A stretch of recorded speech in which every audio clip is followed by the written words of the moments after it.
Hello and welcome to the brand new season of EntreJourn Conversation Series. I'm Anupama, your host, and I will bring to you some honest and heartfelt conversations with entrepreneurs connected in more ways than one. Entrepreneurs who, besides running businesses together, also share their lives.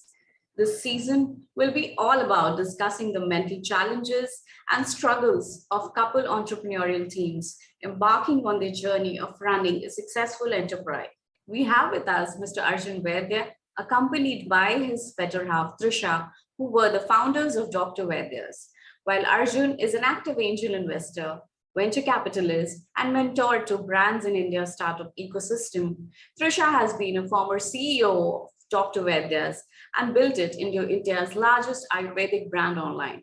She mentors 40 plus companies across consumer brands and e-commerce. How do you face challenges or vice versa due to different ideologies at individual levels?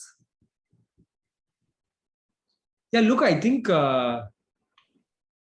you come together basis like similar value system, similar interests, similar way of looking at life. But I mean, at the end of the day, if you're the exact same person, then what's the point, right? So I think there are constantly times when both of us see things differently. And if we talk about, especially from a business standpoint as well, I think whether it's business or personal life, I think the idea for us is to be really honest with each other, debate out or argue out the various viewpoints, and then the best viewpoint or idea wins. It's pretty democratic for me, at least.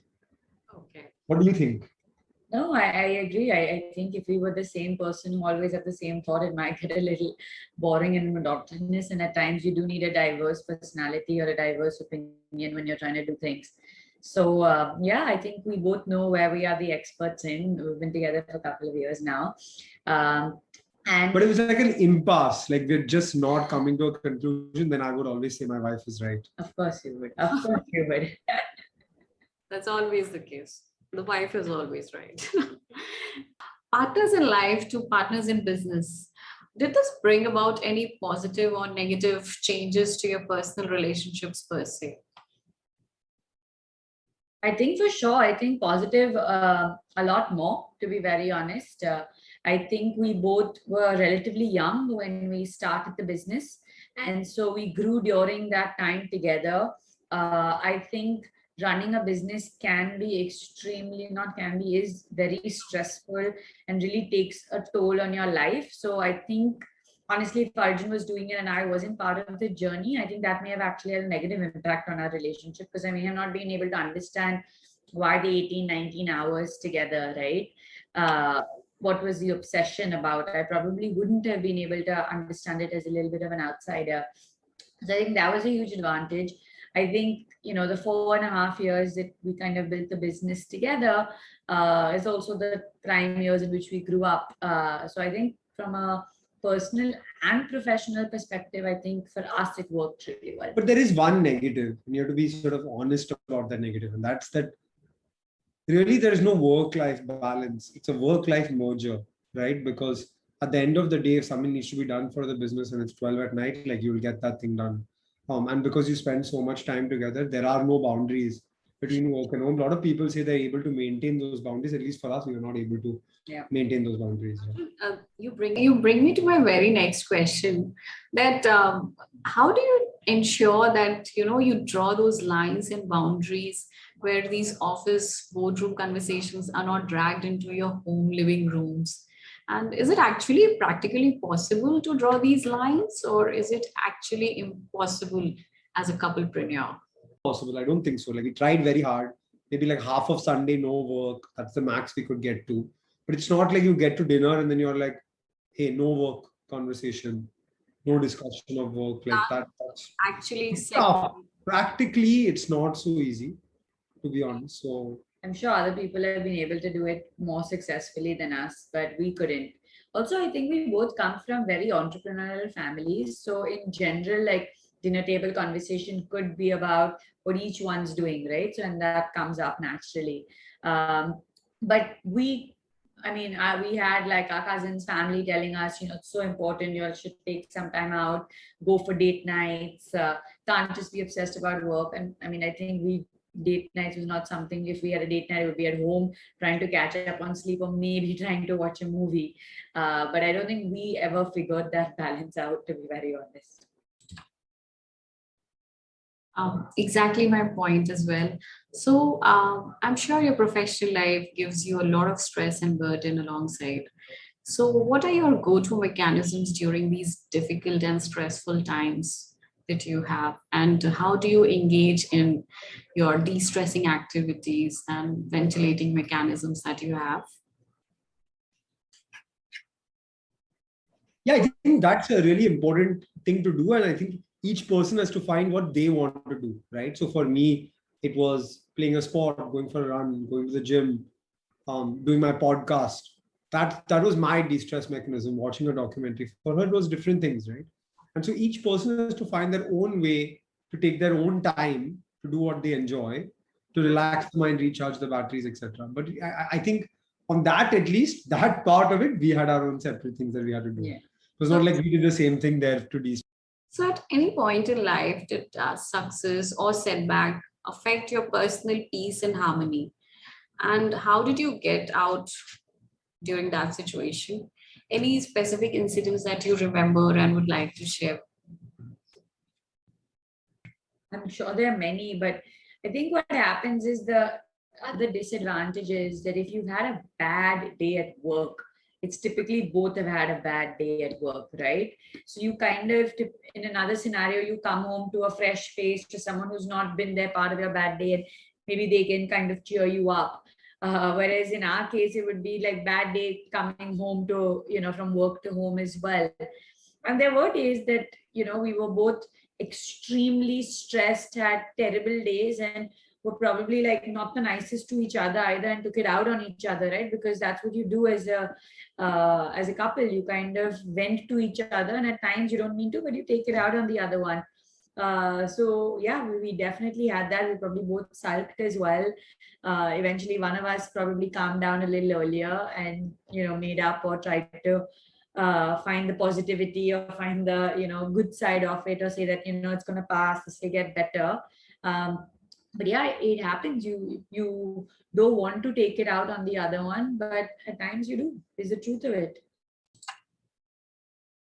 So Arjun and Trisha, now that you have so many years of experience to your life and professional life per se, what are your suggestions for any couplepreneur who have just begun their journey, can face and would face? What are your suggestions for them to deal with these stressful situations? Look, I think it's not easy because first is that you'll have to clearly demarcate responsibilities, right? The biggest challenge is if your team doesn't know who to go to for what. So if it was brand strategy or production, it was me. But if it was daily ops, customer service, warehousing, daily finance, performance marketing, it was Trisha. That was very clear, right? So if someone came to me with something I'm not responsible for, then I would say, hey, don't come to me, go to Trisha, because that's her sort of forte, or that's what she's responsible for. So I think clear demarcation of responsibilities is one. And based on your skill sets, probably. Based on your skill set, and we had complementary skill sets. We were lucky with that. So that's number one. Number two, I would say, is a clear way to resolve conflict. And for us, it was discuss the issue out and then best argument wins. Or if best argument cannot win, then the person who's responsible for that part of the business takes the decision. So clear conflict resolution, that's really important. Otherwise, you get to a lot of impasse situations where you can't take a decision. And then the third one would be, I think both people have to be sure of their goals and incentives. Exactly. It can't be that one person is not pulling the same amount of baggage, because with co-founders, you can have an argument, like discuss it, get into some sort of resolution for that. But if it's and you're saying, hey, by the way, you're not pulling the same baggage, like how do you resolve that? That's not so easy. And I think just to add to that also, I think it's extremely important to not have any ego, right? I think when you kind of remind yourselves that it's more for the brand and not A personally, B personally. Like there's also a huge advantage because typically as a couple, like you're extremely excited when your partner, your husband is done extremely well, right? That pride comes in. But I think it's also still equally important because you'll take different roles, not to really have an ego, but to actually keep celebrating each other's success. Sure. So this brings me to the last question. That what are the best learnings that you have had for yourself and for each other that make you better prepared for such situations in the future? Yeah, I'll give you my top 3 learnings as a founder, right? The first one is that startups are glorified and seem very glamorous from the outside, right? Because we write about all these unicorns in the press, all these big funding rounds, all these big exits, etc., all of that.